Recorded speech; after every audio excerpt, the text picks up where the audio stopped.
he found an empty country with nothing. Everything had been spent and stolen.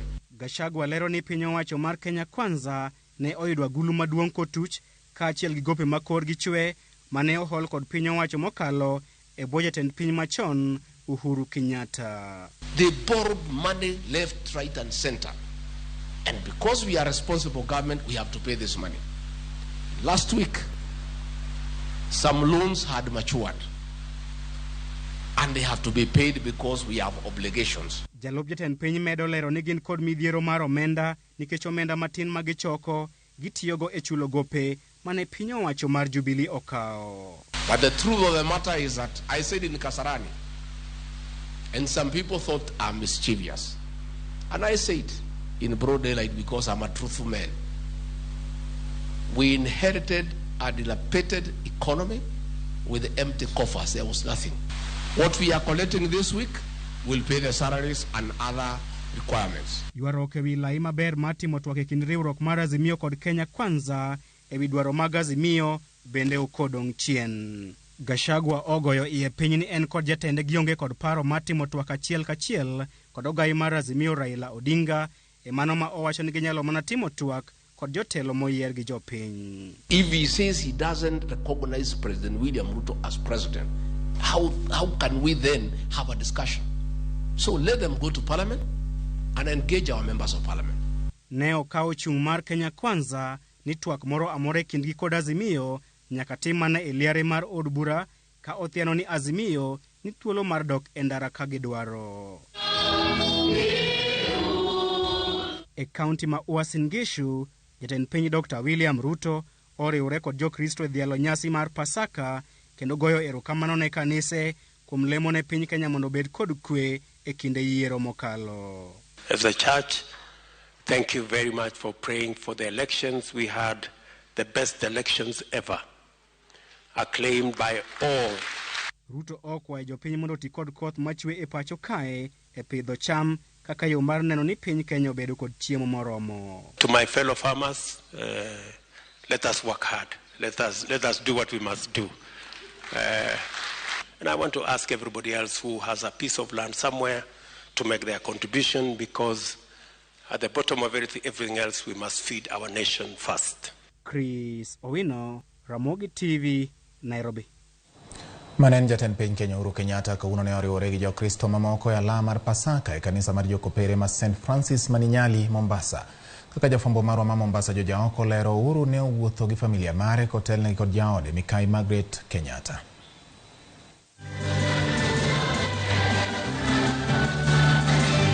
Kanisa jokopere mar St. Francis of Assisi mantiere Nyali, Mombasa ne oyudo wendo moyiedhi e misa mar Pasaka. Wendo ne en mane en jatend piny Kenya Uhuru Kenyatta. Kenyatta moselale wang jopiny kendo ling thi nyaka ne monj timre puoth familia mare mar Northlands kinde ng'anyo mane obagi gi riwruog Azimio la Umoja ne oyuoro e misa mokinyi kod familia mare kotelne kod jaode Mikai Margaret Kenyatta. Ne oneno mabolore kind oganda jokristo kuma ne obede ka misa dhi nyime. To bang' misa rumo, ne omoso oganda mane oyuore alamno oko mar kanisa, kaeto donje nyamburko mane oriembo en owuon kokwayo ne jokristo hawi maber mar Pasaka. Happy Easter! We love you!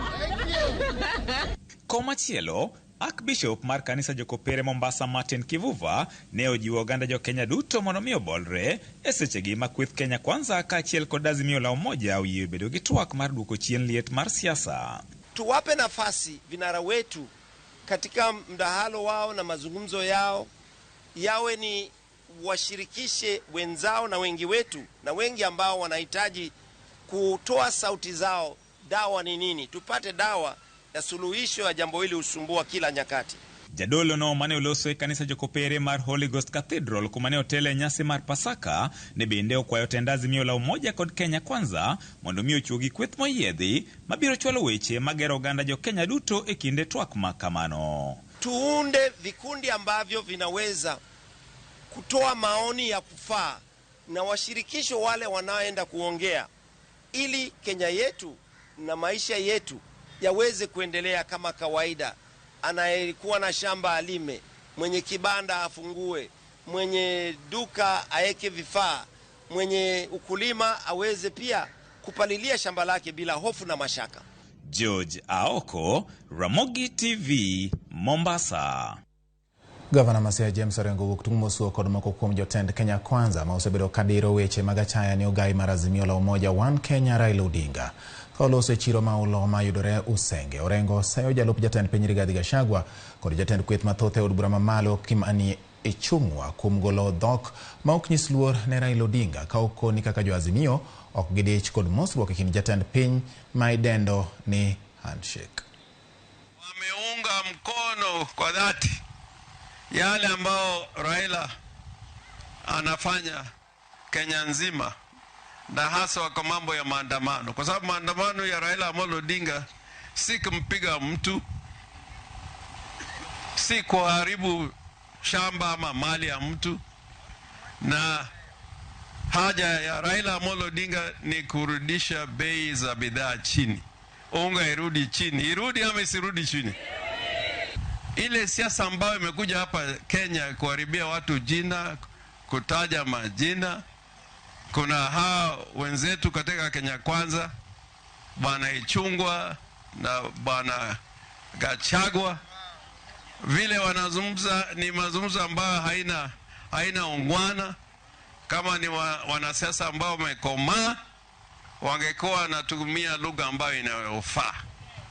Hasa tunasikia saa zingine wakitumia lugha ya kinyumbani, wanasema mambo ambayo haifai kiongozi wa kitaifa akisema. Na tunasema ya kwamba Gachagua, Kenya si yako. Kenya ni wa Kenya wote. Kenya si Kenya Kwanza, Kenya ni Kenya kwa Kenya wote. Na tunasema mkijaribu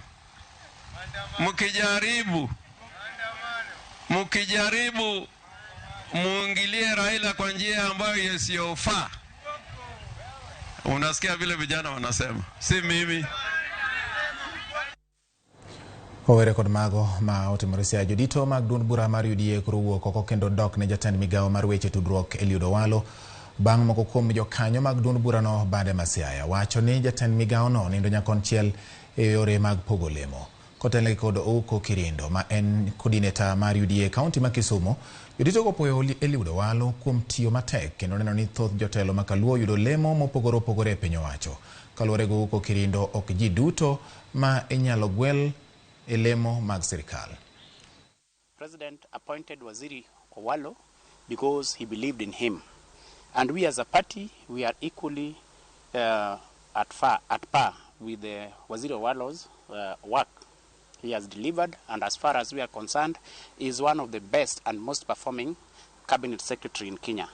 So for one to purport to come here and tell us that Waziri is practicing nepotism, that is purely lies. For instance, Waziri Owalo is a Luo from Siaya County. Through his docket, we have managed to get 2 slots for Kuria. Teach Mowalo City President ose yero ji 34 mose yeri Luo Nyansaka momi appointment matiyo. So Owalo City matek balich mok wadwar weche moko sesa mag jo Luo mag nyigo mok manono matotiro. Omiyo wano wacho ni support Owalo dhi mbele gi jowa be manyo se ko yele go gi be support mondo bed kanyo kata sani ko kwarado gi ji mang'eny mag party ji mang'eny mag puoto bende nitie kocho koro wadwaro mondo wati. Lit kod kuyo ne okwako kanisa mar St. Peter's ACK maidore gwenge mag Oruba e sub-county Masuna West County ma Migori kaluwore kod tho mar jadolo margi Reverend Felix Odhiambo manyo tho e masira mar lori manyo brege ochot ma onego ji 8 e boma ma Migori.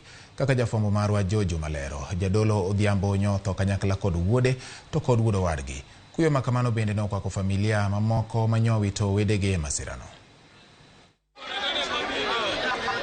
Okinyi ma tarik 8 mar dweni, oganda jo Migori kaachiel kod jokenya mamoko ne oyudo kuyo bang' wito ji maromo 8 e masirano mar apaya e chuny boma ma Migori.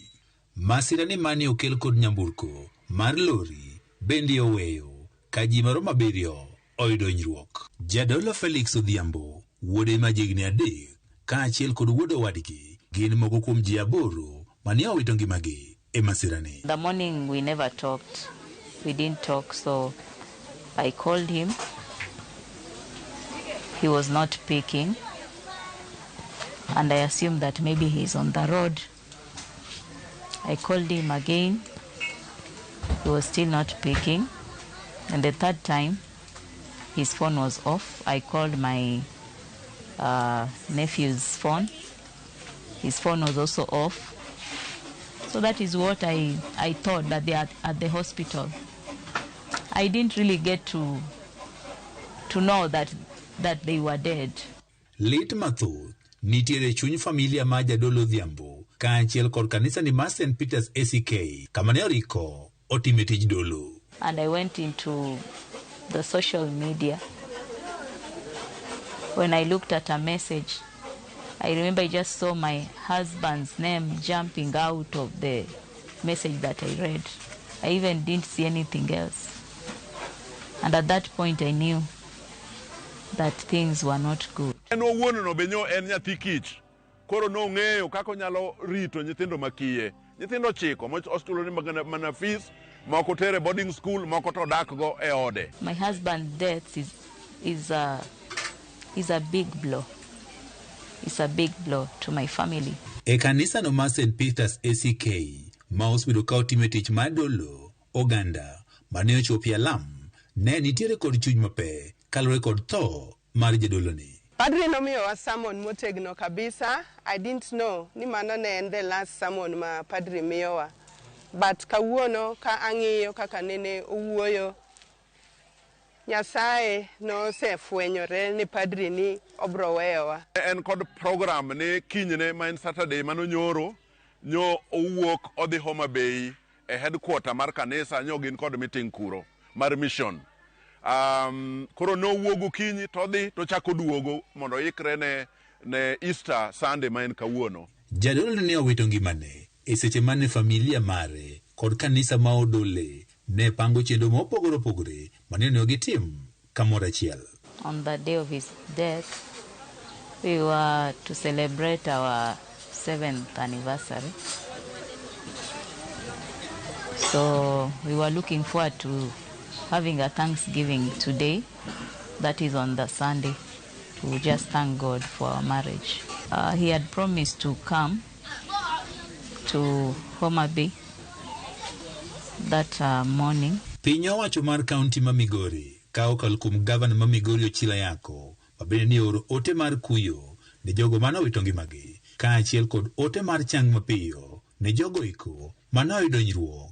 Ne wane piny owacho mar kaunti ma Migori dhi chung' e omenda mar thieth ne jogo mano hinyore kaachiel kod omenda mar ik ne jogo iko mano wito ngimagi. George Juma, Ramogi TV, Migori. Kuyo marwa kaachiel kod lemo mar chunywa ne jogo ma nyo wito jogi. Nyasaye omigi hocho makende. Jok ma bende pod dhi nyime koda yudo thieth. Nyasaye mondo omigi ngima kendo chang mapiyo e kuonde ma gidhi nyime yudo thieth. Nyasaye mondo mi omed mijing'o jogo mano wito jogi e masirano. Kowere kod mago wadhi e weche motendo koda arita kwe. Familia moro e gwenge mag Rubate mayudore Chuka e kar chung' od bura ma Igamba Ng'ombe kaunti ma Tharaka Nithi dwaro ratich wuodgi Daniel Mutembei manyocha ne onegi jumbe 3 mokalo kod ji mapok oyangi. Familia no wacho ni onge jal ma osemaki kotenore kod tho mar wuodgi. Kanyuola no nyobago ng'anyo kendo dino apaya ma Meru kochomo Nairobi kaka yo dwaro nonro e wi tho mar Daniel Mutembei. Giywak ni ma otimore bang' ka jakom mar jo bodaboda Willis Mugambi bende yande nenegi kod obila e kinde rakruok. Gino makoro sani okelo sigu e kind jo bodaboda kod obila.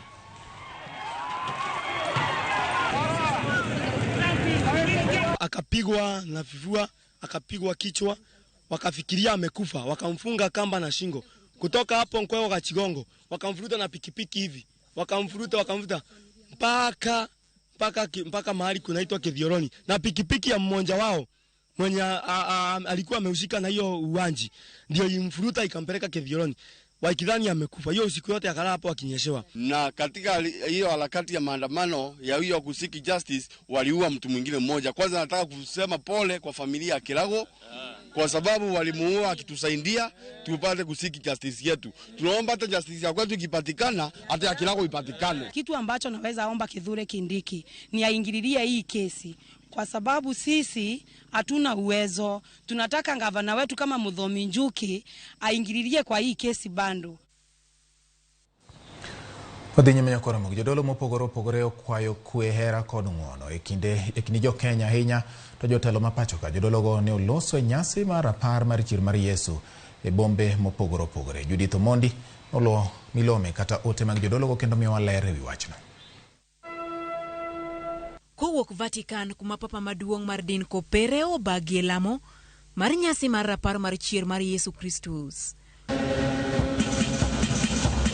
Pope Francis e kinde lamo mar Easter okwayo kwe kind pinje ariyo, mano piny mar Ukraine kod Russia ma osebedo kod tulo. Manifesto viva preoccupazione per le attacchi. Nyaka e piny Kenya kuma dinde ma opogore opogore kuma oriwo kopere, angili kod lejo Maria e kind mamoko. Nyasi mar rapar mar chier mar Yesu Kristo ne okelo kanyakla jo Kristo mathoth, wer, miel kod oyieke e lwedo. Moro kwako ute lamo, ne en thum kod yalo maratipo. Kinde ni, jodolo otiyogo e timo luong ne jo Kenya. Luong mar hera kod kwe. Archbishop ma Diocese ma Nairobi, Philip Anyolo, kod jadolo mar Anglican Jackson Ole Sapit, oko ni jo Kenya winjo kaw ranyisi mar Yesu Kristo, mar hera mar konyo jo Kenya mamoko, kagiweyo timbe mamono. We want to ask also that this example that we get in the times, or this time that we're celebrating Easter, an example of God giving himself out of his love so that we may be saved. One to die for many and not many for one. We may also do that in our families and in everything that we live in relationship with one another. Let us not preserve things that are wrong with us in our society, in our nation Kenya, in our lives, in our families. Let us unwrap, let us allow Jesus to unwrap us and let us allow him to give us life, which is life eternal. Bende gikwayo jotelo mag siasa mondo bed taya mamenyo yo ne jo Kenya. Ole Sapito koni twak manyita gi singo bedogo, owinjo bed mano mabiro riwo ji duto, kendo kikago kod sunga bedie kind jok mabiro telo e twak go. We are going through many challenges, political turbulences, social turbulences, economical turbulences. This aspect of love should come again, should emerge in a special way, especially among our leaders. Let us make that dialogue as open, as candid as it can be, and allow people to sit on the table, not with the chest thumping, but asking ourselves what is right for Kenyans. Nyasi mar Easter en nyasi mamoko kuom jo Kristo timo e Jumapil maluwo mar Sapothith dwe mar 4 higa ka higa kaka rapar mar chier mar Yesu Kristo. E juma mar Pasaka mar Easter, jo Kristo ikwayo mondo ket hera, kwe kod ng'uono kaka rapar mar kit Yesu Kristo kane ni e piny ka. Judith Omondi, Ramogi TV.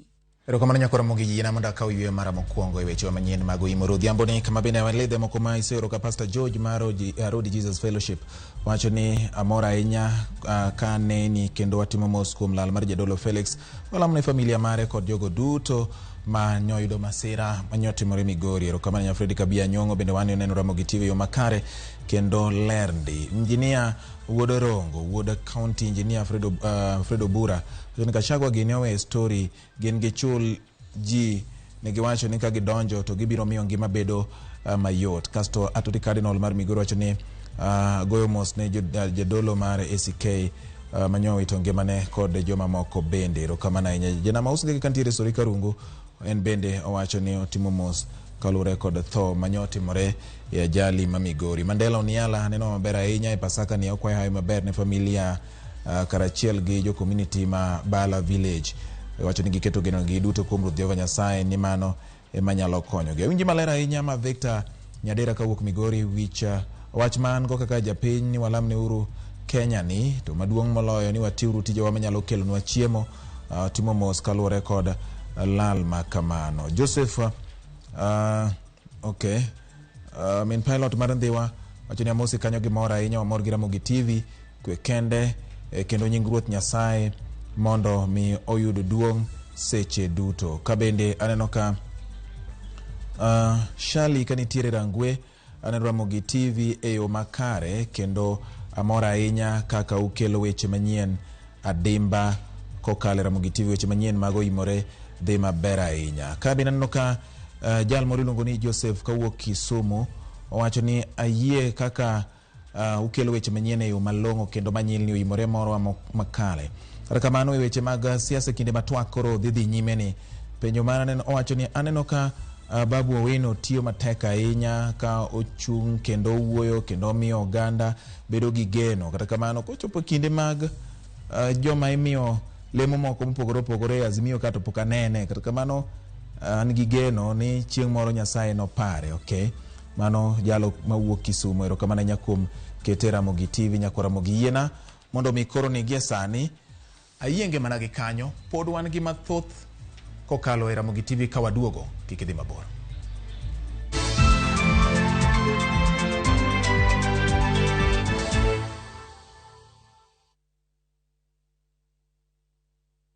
Kenyans are winning big on sharpbakey.com. Bet on these games now and enjoy highly boosted odds. Not for persons under the age of 18. Play responsibly. Shabiki.com is authorized and regulated by the BCLB. License number 416. Shabiki.com. Unlike other insecticides which are imported, Bolt is primarily manufactured with locally grown pyrethrum, which means that local farmers benefit and our economy grows. Buy Kenya, build Kenya.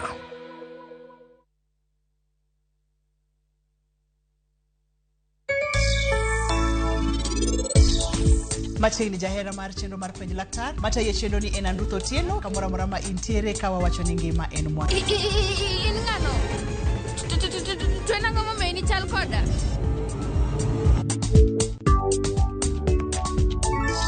Ruak welo dala nigi kopia. Nyiew mwandu mabeyo gik mana koa kuom agent mar kopia kata download app mar kopia kata limbui mar kopia kata go simu mondo inyie kopia maisha rahisi.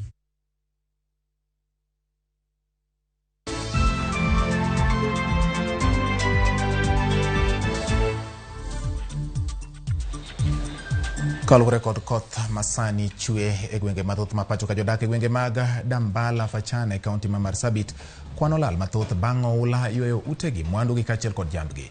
Walter Nyambaga miyowa chal mar midhiero mar oula makoro sani yweyo Marsabit.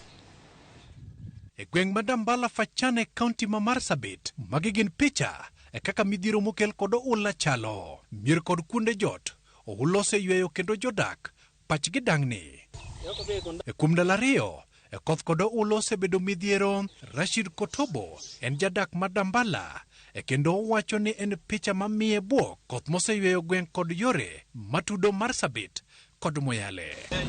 Jaduong' Kotobo ma en janyuol nyithindo 6 kwano lal mar diek 26 kagi sani to ndunyo ng'wech kendo jot kod anyuonde mobuto e gweng' machielo. Onyiso alwora mar pacho kaka oula muko kawo mnono kaka ngima dhi chalo mbele. Tok en kende mak mana ni jogweng' mathoth ka. Gino mamako dhowa en ni ndalo machuok Marsabit en achiel kuom counties mane oro kwako kakech kod ngajin ne osaso familia mathoth. Watu wetu wanategemea sana mifugo na mifugo karibu zaidi ya 70% imeenda.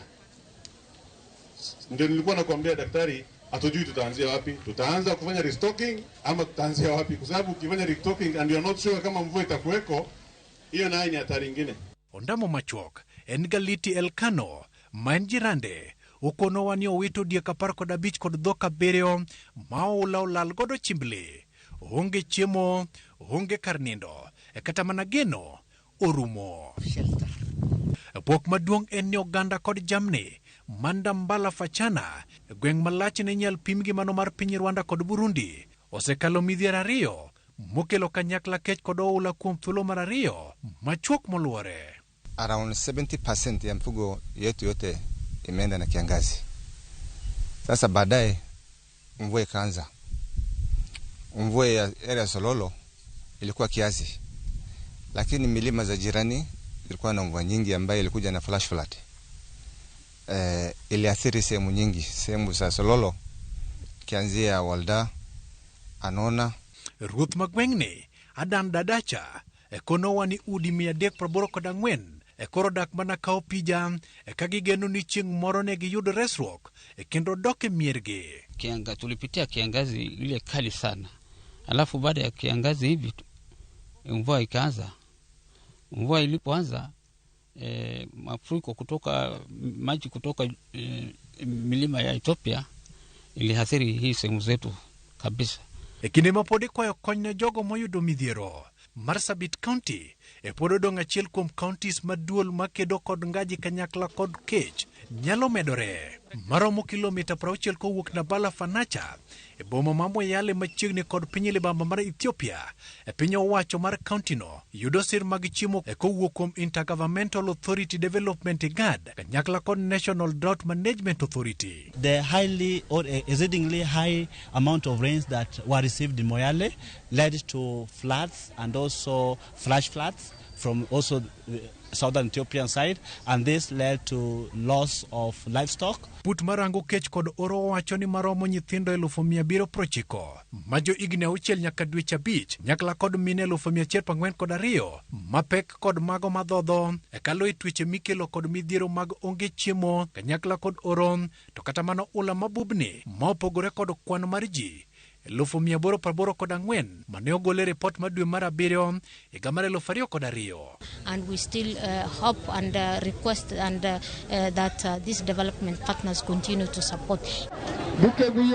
Walter Nyambaga, Ramogi TV. Weg magawa mar Oyster Bay mayudore e boma ma Nairobi koro medo kwano lal bang' loro mar ohandgi chieng' tich ang'wen kane itudogi kod ketho mar goyo koko e kar dak ma Kilimani. Ma ok tin ne jotije 200 koro onge kod tich ka bende jotend Oyster Bay oramo ni duol ma ochung' ne rito alwora NEMA ne oloro negi tok chik ka bende giwacho ni NEMA ne ok oluwo chik mane ogol kodo ni kik lor magawano. Edwin Okoth nigi ler mathoth. En ndalo adek chakore magawa ma bende oting'o kar math mar Oyster Bay lor kane wachore ni jodak ma Kilimani ne ong'ur ni koko mawuok kanyo mono gi nindo. Rangach pod olor kendo nyamburko ma oting'o askeche mag kaunti ma Nairobi pod ogoyo kambi e dho rangach otieno gi odiechieng'. Ei magawa no moko kuom jotije ma ok tin ne 200 matiyo kanyo okuoyo ka giparo lal ma giseyudo e kinde nyasi mar Pasaka. Ohala ma koro osebayogi ka tend Oyster Bay to pod oramo ni onge ketho kata matin ma gin go kendo gechich kod okang' mar lore mane kind odira mag Pasaka. If Oyster Bay was closed over noise complaints, as the county government claims, then they would have come a week or a month ago. Oyster Bay has no issue with noise at all. Why did they choose Easter weekend, the busiest weekend in the first quarter of the year, to come close Oyster Bay? We have adhered to their instructions and even put soundproof. Wanjiru bende wacho ni tend county koro nyaka par diriyo gimomiyo nyaka lor magawa no e kinde ma ochumi rach kendo ganda winjo matek. The county government is infringing the rights of so many Nairobi citizens who are working to make a living in the high-cost economy. This is not the right way to go. We hereby ask Governor Sakaja to reopen Oyster Bay. We need our jobs back. The economy is harsh, so harsh. Hashtag justice for Oyster Bay. Justice for Oyster Bay. Ne jotije mag Oyster Bay, loro mar magawa no itudo kod piem mag ohala nikech kata koko mawachore ni wuok kanyo ogeng' kod yore manyasani ma ok nyal bet ni nitie koko mora mora mawinjore oko. Asebedo katiyo kaendi chakre noyawo Oyster last year to Sakaja osebedo kathaga nikech sound ni sound ng'eny even to neighbors onge ma complain, but watemo mondo mi wa contain sound ni mwaketo nyaka soundproof kumora mora onge sound mawuoga oko koni. So Sakaja sik thaga ni dwaloro kaendi to kaendi ondiko ji mang'eny sana. So ana kwayo President William Ruto to gi Gachagua deputy to gi governor tafadhali yawe uru Oyster mondo mi jogi te oduoge tich. Okil mar magawa no bende wacho ni kind meko mano tim tich ang'wen gotieno mano mago nyaka okil mano biro penjo gimomiyo iloro magawa no nyiso ni ok en wach koko kende ka bende oramo ni mano ok en kar goyo thum. They just came Thursday evening, harassed everybody. People left with bills here, millions of shillings. People did not even have time to pay their bills. They left because they were afraid of being arrested. So we have lost money. Now we are in the verge of losing employees. There's a court order against the Nairobi County and the NEMA. And this seems that clearly they are witch hunting because it took the intervention of the president of Law Society of Kenya and other members to intervene at the Central Police for that advocate to be released. Ok en mana ywak kowuok kuom jotije makanyo kende, kata johala mamoko bende ni kod ywak. Hapa around Kilimani Oyster Bay kuna kuanga na job mingi sana weekendi. Si upata rides mob hapa sana. Juu wasewa kuanga wamekuja kujibamba na si ndo eneo yetu ya kutulia. Ukiwa side za Kilimani kama umedrop side, unajua ukiwa Oyster Bay huwezi kosa mtu anatoka ama anaenda. Na wacha hata hiyo hatua ya kuifunga peke yake, hata zile zingine zimefungwa around, honestly zimeaffect biashara yetu majioni, because most of VBs yetu ina come through sana sasa hakuna traffic, of which ni ma Friday night, ma weekends night. Lakini sasa sai clubs moba zenye ziko karibu na residential zinafunga, unaona, so inakuwa busy na kuwa ngumu jo. Kwa hiyo gimaduong' ni koro mondo tend piny owacho mamalo kod county ma Nairobi oyaw magawa no mapiyo mondo ngimagi oduoge wang'e. Life ma Nairobi tek, to ka emwa yudo kar konyruok kaka wanya chulo school fees, kaka wachulo rent, gi kaka wanyalo chiemo. Ne president marwa Dr. Samoei Ruto, Deputy President Rigathi Gachagua, Governor marwa Johnson Sakaja, wakwayo gi muolo ni kuyie uyawnwa Oyster Bay. Edwin Okoth, Ramogi TV, Nairobi. Owere kod mano mar Oyster Bay nyako Ramogi wadhia ni Kisumu kocha nyasi mar nyiso ber mar Kisumu miluongo ni Fish Fiesta ma osebedo kadhi nyime e kaunti no koro chopo e giko ne kawuono. Jafwambo marwa James Okoth leronwa chal mar nyasi no kod ber ma oganda yudo nyaka nyocha ne ochakre.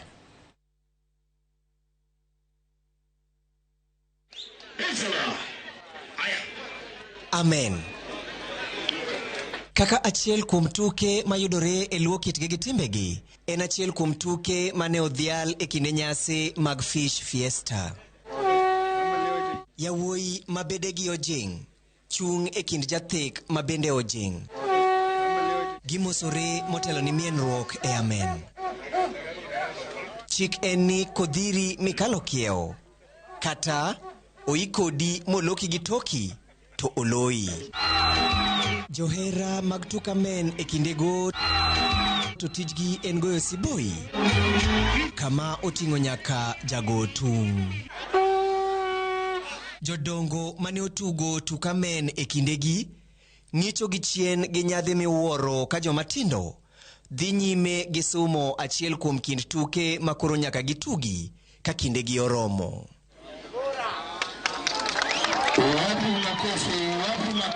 Moko kuom migepe manyocha oyuoro e nyasino osiro chenro kapuoyo medruok mar kwand welo manyocha otimo limbe e kaunti ma Kisumu kalure gi chenro mar Fish Fiesta, kendo dwaro koro nitie ni chenro mar Fish Fiesta odhi nyime higa ka higa. This event has attracted over 4,000 people who've come to it, who've also had the opportunity to experience the region and enjoy what Kisumu has to offer. And what we've seen is that Kenyans are truly looking for to enjoy domestic tourism, and they're looking for new experiences, and this has offered them that opportunity.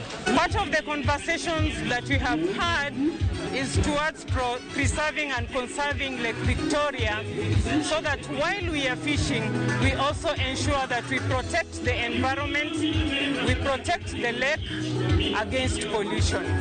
The other bit that we are keen to address is to boost our trade. Kisumu is very much ready as a tourist destination. Kawuono wan ka e Fish Fiesta to waseneno amen. Ok waneno ga amen kamora mora.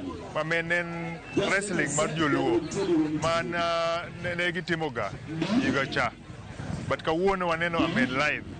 Koro ka waboga bedo ga gi Fish Fiesta at least every year, so that wabed gi activities kama. But amen aneno ni en gima ber ma wanyalo promote go tourism mar Kisumu ka, kata nyalo bedo kata sport mitimo every month to final mare biro ka e Fish Fiesta.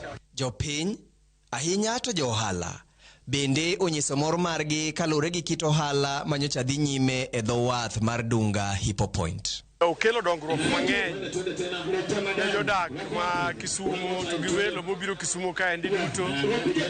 Waneno ka jo ohala mopogore opogore otimo ohala kendo uso maber. Nitiere customers momiya mamana goyo erokamano ne Fish Fiesta. Okelo na customers mabedo godo kawuono chakre Friday, Saturday gi Sunday kawuono. Oganda mor kalure gi chenro mar Fish Fiesta ma e kinde adek mokalo osekelo kwand welo mopogore opogore e yor limbe, gino mabende ochwalo mbele chenro mag ohala mopogore opogore. Dwaro koro nitie ni chenro makama oyud sir e kinde mabiro kaka yo mabiro neno ni oganda malura ni ogerre kaluwo kitgi gi timbegi bende okungi. James Okoth, Ramogi TV. Maromo siling milion 200 dwarore ne bero skund nyiri ma Limuru Girls ma oyangore kinde ma ichano ber skundno ma osekawo higni ma ok tin ne 100 nyaka ne chake. Kaka yo mar dhialo skundno ma osedak kuom higni mathoth, jokanyo jiwo yore mag loke obed maber kendo loko chal mare. Skul ma Limuru Girls ne ochak gi jowagunda kendo osebedo ka ogoyo okang' e puonjo jopuonjre ma sani kwan gi romo 2,200 e sikundno.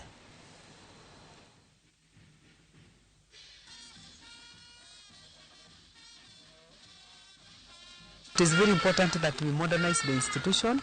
We have started and embarked on serious modernization of our school. We started with the classrooms, with the labs, and we are yet to start modernizing the old domes.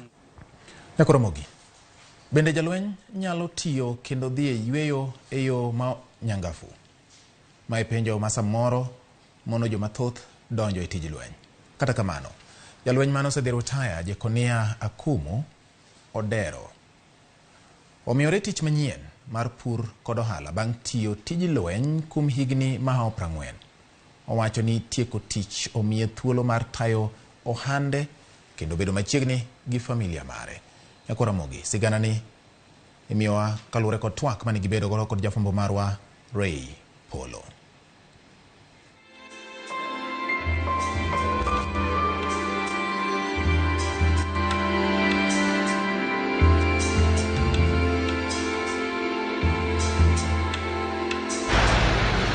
Kapiny yaore kendo chieng' renyo puothe makano ei kaunti ma Kisumu.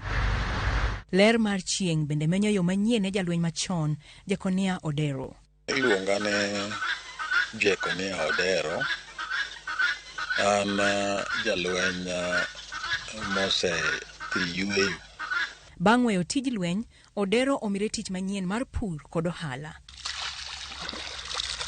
Ka oleo dhi e puothene mag ochele, to jalimo puothene mag oduma kod oganda e kind cham mamoko ma opidho. Kineno jalweny ma en oa e lweny to kendo okelo dhier moro biro oka, mano ng'ama opwekwe nodonjo ire. Minode mokwongo Susan Odero wacho ni dak gi jalweny en ting' ma jajuolo buya manyaka do kinde ka kinde.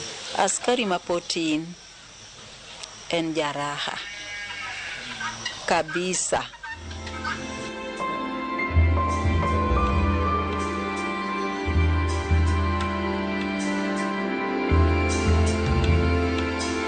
Tij lweny ne olombo Jekonia Akumu Odero kane pod en rawera matin ma jasikul, omiyo notisore nying mar Odero Jeshi.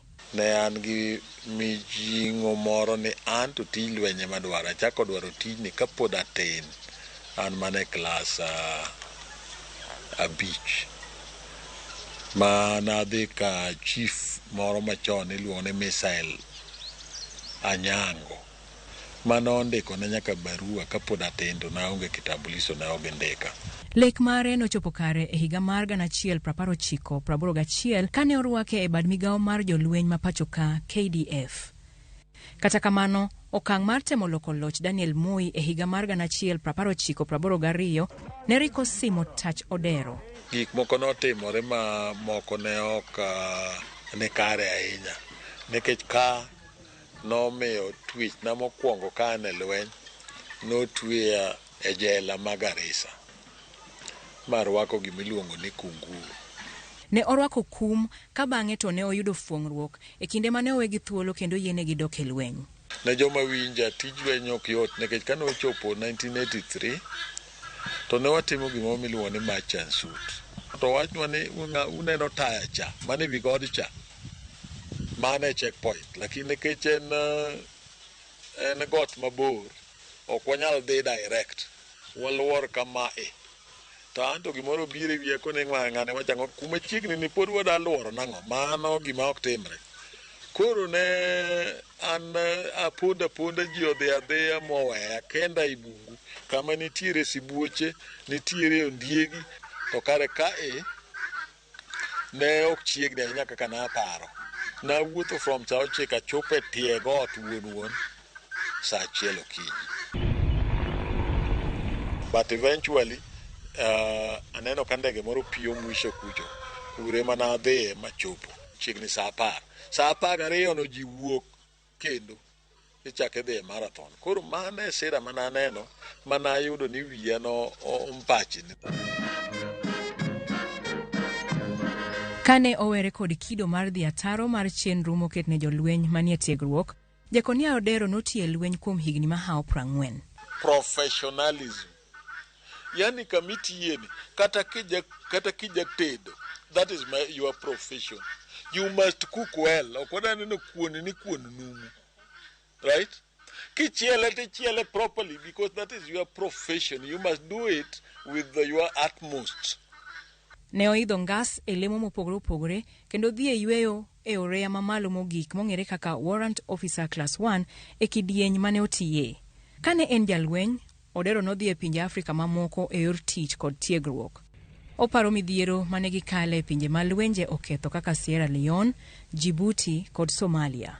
Sierra Leone kone wadhiye to ka in gi ot to nogo mbom molwar piny. Ka in gi mitoka nogo mbom moan. Yo be nokunyo kuny ma iyudo ka onge kama inyalo luwo. Gimiluongo ni kwe. Rit mondo ikos bedo kode koking'e ni peace kwe en gima duong'. Djibouti wadhi waneno piny ma ng'isa ni Kenya ka Nyasaye nokonyowa. Nadhi ayudo piny ma onge kata lum. En mana kite. Omedo ni wiye ok nyal wil kod mudho mandiwa mane oumogi e alwora ma Kulan e piny Somalia, kama kweth njore mar Al-Shabaab ne ogoye tach. Koth ochwe kwachopo Kulan kama rachni. Godhiambo ka piny Oimore mitokni okwamo te ei pi. Nitie gisa moro ma ka polo mel kama kineno wadu kodok ni to piny Oimore. Ok ne malo, ok ne everybody. Mane gisa mana neno kanyo. Koro chieng'no iyudi chieng' suna bene ka to ng'ato be ok ne. Koro wiye miweyo ok iteno oko to in ei pi. Wanende nyaka piny oruwe ei pi. Kane okedo e pinje maoko, dalane to ne onge kwe, kaluwore ni notiyo mabor kod anyuonde. Mokwongo nyaka ivumilia. Most of the times ibiro dak kendi. Nikech en ng'at ma sama tin ogole idong' kanyo kendi. Yani una jomoko modak ma welo ng'amo ng'e kit wadgi maber onge makoro no retire ni eka ng'e kite kabisa kata en kore kong'e kita maber. Jakonia Odero ne otiyo e bwo loch adek kochakore kod tend Daniel Arap Moi, Mwai Kibaki kod Uhuru Kenyatta. Kama nobere ni Nyasaye nomiye rieko, nyithindo to temo matek ma oneno nodhi skul. Weyo tich ok en giko mar ngima, ma emomiyo mane en jalweny Jakonia Odero oketo chunye e pur kod pith mar mondo mi obed kod ngima makare kata bang' dhi e yweyo.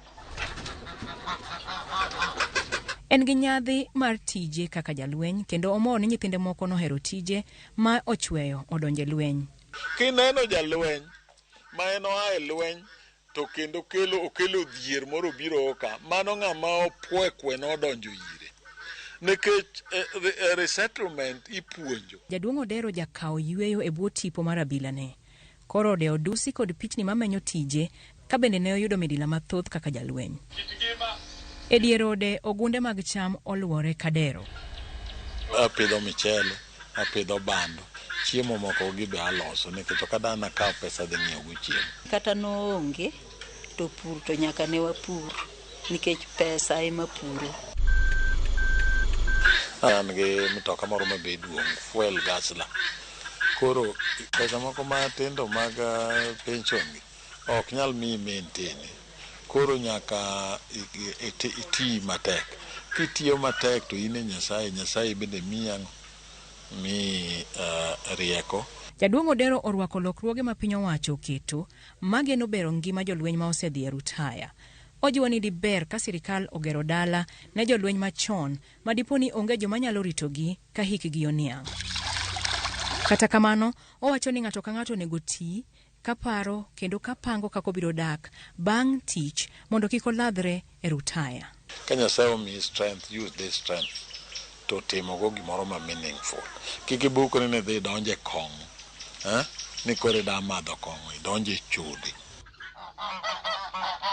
Ray Polo, Ramogi TV, Kisumu County.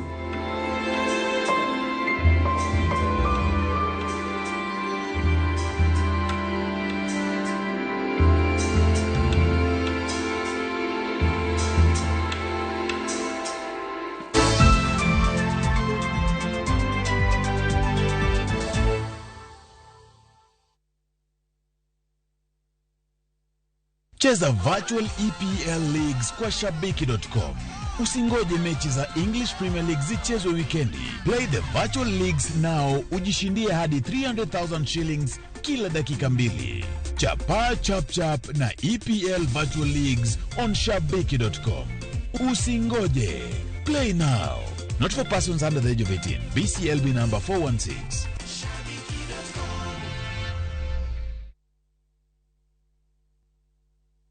Welcome to cooking competition. You have 15 minutes to finish the challenge. Your time starts now. Wow, mama natumia Raha Premium ngano. Daddy, unga yako ni gani? Ni unga tu yangu ya ngano. Daddy, chapa zako zinakaa aje? Akini za kiajabu ajabu. The mom ni nyami and soft. Now you know. Kwa chapati nyororo laini na tamu, tumia unga wa Raha Premium ngano. Nyiew mok ngano mar Raha Premium kawuono e duka machiegni kodi.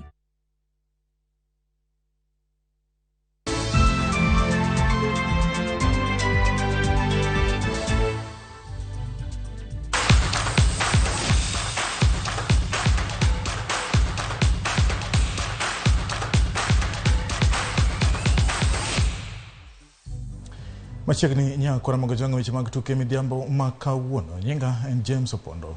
Klab mar Gor Mahia yudo loch mar gonde 2-0 e kindgi gi klab mar Ramogi Sharks e tuke dhula lig maduong' pacho ka mane obagi alap ma Kasarani. Loch mar Kogalo keto gi points 4 e thuolo mokwongo e chung' mar Klepe ma pacho ka. Kevin Msamali ila Dennis Ng'ang'a nafasi ile wanajifunga hapa. Wanafanya makosa makubwa hapo wakati huo nafasi nzuri. Tazama, Austin aliweza kupiga ule mpira na nadhani ni Shafi Kagimu, pasi maasum kwa Boniface Omondi. Omondi katika nafasi nzuri. Omondi atafanya nini kwa mara nyingine tena, nini ile? Hatari ile. Boniface Omondi nini? Ndani. Austin Odhiambo. Kumbe alivyokuwa. Boniface Omondi katika nafasi nzuri, akapiga pasi nzuri kweli. Benson Omala kaupoteza